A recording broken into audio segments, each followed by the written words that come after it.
Pemerintah kada hanya memperhatikan warga kurang mampu yang berhak mendapatkan bantuan langsung tunai atau BLT, namun dalam waktu dekat akan mencairkan pula BLT pengganti BBM kepada pelaku usaha mikro dan kecil menengah di Indonesia.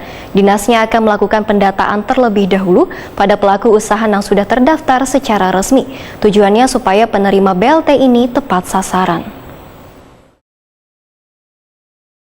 Pemerintah kada hanya memperhatikan warga kurang mampu yang berhak mendapatkan bantuan langsung tunai atau BLT. Namun dalam waktu dekat akan mencairkan pula BLT pengganti BBM kepada pelaku usaha mikro dan kecil menengah di Indonesia. Kepala Dinas Ketenagakerjaan Koperasi dan UMKM Banjarmasin Isa Ansari Takuni Prima TV kemarin Jumat 23 September 2022 mendakkan dinasnya akan melakukan pendataan terlebih dahulu pada pelaku usaha yang sudah terdaftar secara resmi. Tujuannya supaya penerima BLT ini tepat sasaran. Menurut Isa Ansari, ada beberapa kriteria yang menjadi syarat penerima BLT UMKM, yaitu pelaku usaha kada termasuk dalam penerima program Keluarga Harapan, wan kada pernah menerima bantuan apapun yang berasal dari pemerintah. Kemudian alamat tempat tinggal harus ber-KTP Banjarmasin.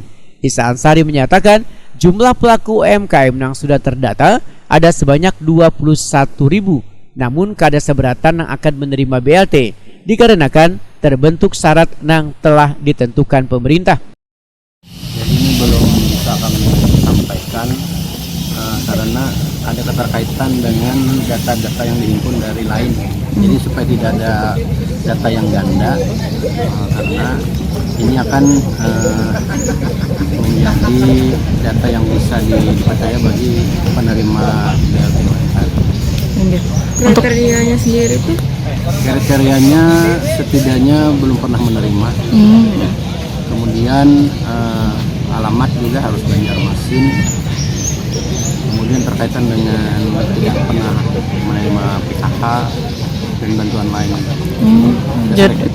Jadi yang memang baru pertama kali menerima Pak lah. Betul. Makanya diseleksi Pak. Kalau boleh tahu untuk UMKM di Banjarmasin sendiri sejauh ini sampai berapa sudah Pak jumlahnya Pak? Yang masuk ke komentar itu 35.000 sekian. Namun ini berproses, ada yang terus menerus, ada yang sudah stop sehingga susut menjadi sekitar 21.000 yang masih aktif ya Pak? Ya. Nah untuk pendataan tadi membutuhkan waktu lama kah Pak? Atau seperti apa Pak? Hanya kita sanding data aja dengan PKH, dengan khususnya kependudukan, dengan data kependudukan. Isa Ansari menambahkan penyaluran BLT UMKM ini masih belum ditentukan nominalnya lantaran harus menyesuaikan dengan keuangan daerah.